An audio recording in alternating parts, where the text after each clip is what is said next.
Bonjour à tous et bienvenue sur ce premier tuto de cours supérieur de peinture décorative. Nous allons réaliser aujourd'hui un marbre, donc un tuto en deux parties. Cette première partie, l'ébauche, on a réalisé dans un premier temps un support en blanc. Vous voyez que ce support n'est pas régulier, ça n'a pas trop d'importance et c'est même avantageux puisque toutes ces différentes irrégularités vont servir dans la profondeur du marbre. On travaille exclusivement à l'acrylique, ce qui permet un gain de temps puisqu'on peut retravailler soit directement, soit les sécher un tout petit peu et ça nous permet d'avancer dans le travail. Habituellement, c'est vrai que dans le travail de peinture décorative, on travaille beaucoup à l'huile, et donc entre chaque étape, il faut attendre.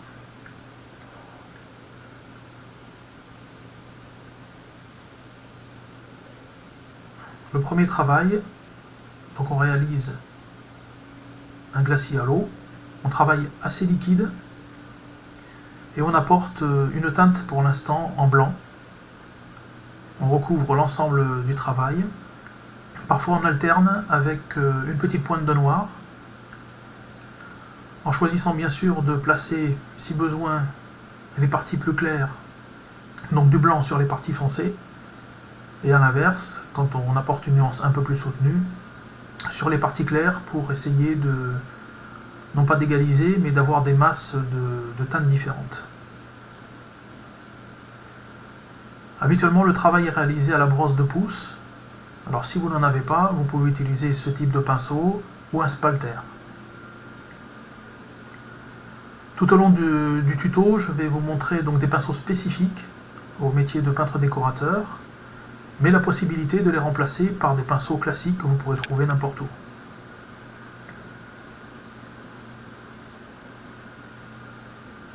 Alors il faut savoir que les pinceaux spécifiques au métier de peintre décorateur sont parfois un petit peu chers. Comme je vous disais, vous avez la possibilité de les remplacer.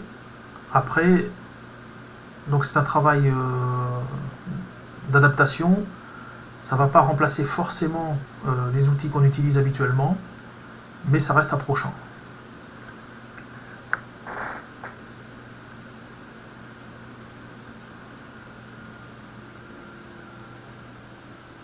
Une fois l'ensemble du travail recouvert avec le premier glacis, donc là on travaille toujours à l'acrylique, cette première partie, donc l'ébauche, on va travailler uniquement à l'acrylique. Et comme vous le voyez, deux couleurs, blanc et noir, donc c'est assez simple. Le travail ici consiste à placer des masses et donner un sens au futur marbre. Alors en jouant sur les nuances, on apporte ici une nuance un peu plus soutenue, ce qui crée des masses. On a donc des masses alternées, certaines plus blanches, d'autres un peu plus grises. Et on est dans le fond du marbre, donc on va apporter suffisamment de nuances et on va apporter des couches successives pour permettre de créer cette profondeur au marbre. Dès qu'on fait une étape, on va à chaque fois adoucir le travail. Alors ici, c'est pareil, un pinceau spécifique, le blaireau, qui permet d'adoucir le travail. Donc en faisant des mouvements croisés sur le travail qu'on vient de faire, ça adoucit, ça diffuse, ça fait un effet de flou. Et c'est un travail important dans le fond du marbre. Donc on va avoir cet effet de profondeur. Alors si vous n'avez pas donc ce type de pinceau, remplacez-le par un spalter et essayez d'utiliser un spalter à poils synthétiques parce que les poils sont un petit peu plus souples.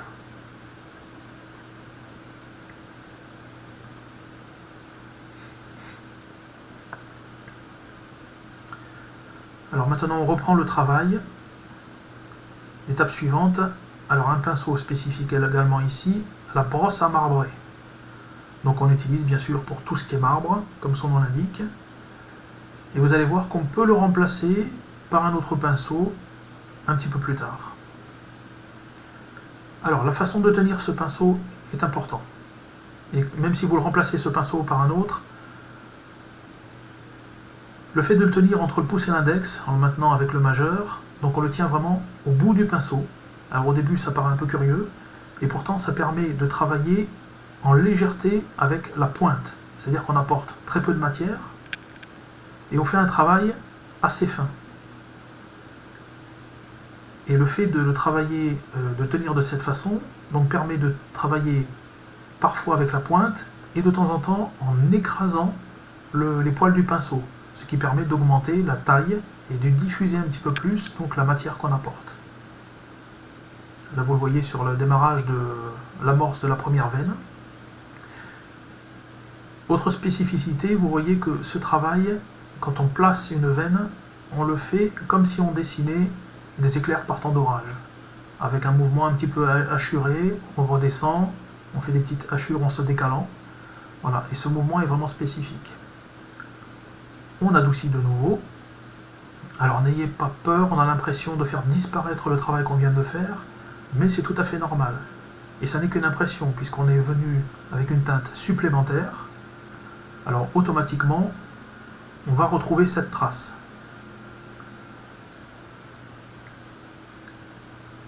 Plus on va venir vers soi, à chaque étape, plus on augmente la teinte, et plus on est précis.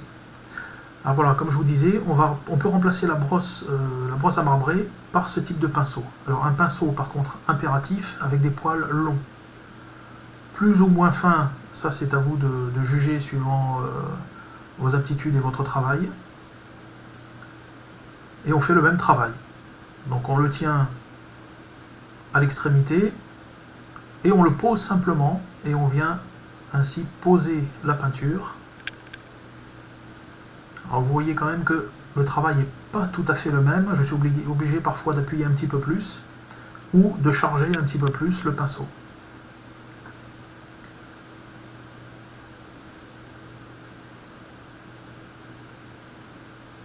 Alors c'est important de travailler toujours assez liquide. Vous remarquez que je prends très peu de peinture et qu'elle est assez délayée.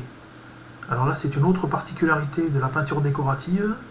En fin de compte on utilise très peu de peinture. Ou de pigments d'ailleurs, puisqu'on peut réaliser la même chose à l'aide de pigments. Voilà, ici vous voyez l'amorce d'une veine un petit peu plus soutenue. Et donc, dès qu'on fait une étape, on vient adoucir.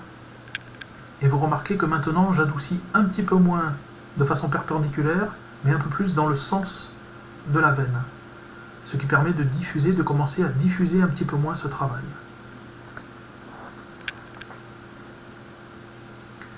Alors un autre pinceau spécifique, le Schichter. Alors la particularité de ce pinceau, c'est qu'on utilise principalement la pointe des poils. Voilà, vous voyez, on vient tapoter, et donc on charge uniquement les pointes du pinceau, et on vient tapoter donc sur l'ensemble du décor. Alors là je travaille en blanc, donc je viens poser ces petits points sur les parties les plus sombres.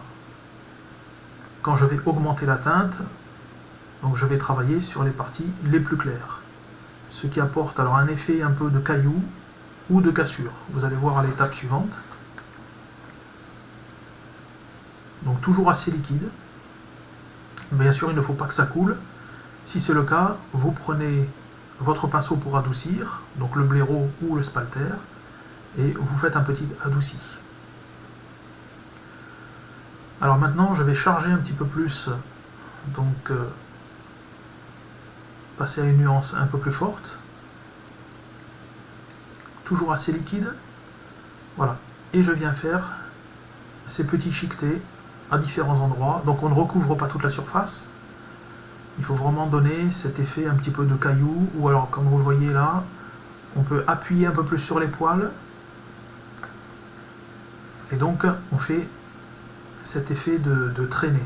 Alors je voulais peut-être pas préciser, vous pouvez remplacer le Schichter par une brosse de pouce.